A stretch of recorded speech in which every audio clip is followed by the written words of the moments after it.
ছেলেটার নাম রাহাত। গ্রাম্য একটা স্কুলে পড়ে।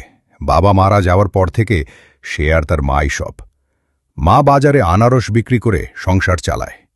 প্রতিদিন ভোরে মা পাহাড় থেকে কাঁধে করে আনারস নিয়ে আসে।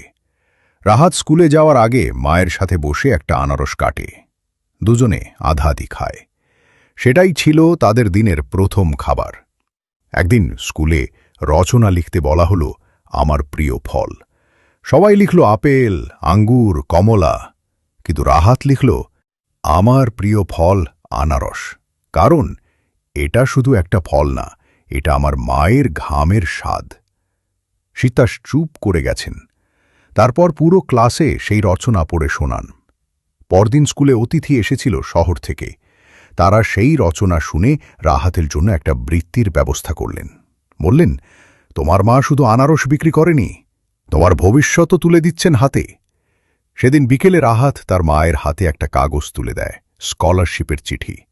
মা আনারসের ঝুড়িতে বসে কাঁদে আর বলে, এই প্রথম মনে হলো আমার কাঁধের বোঝা খুব হালকা।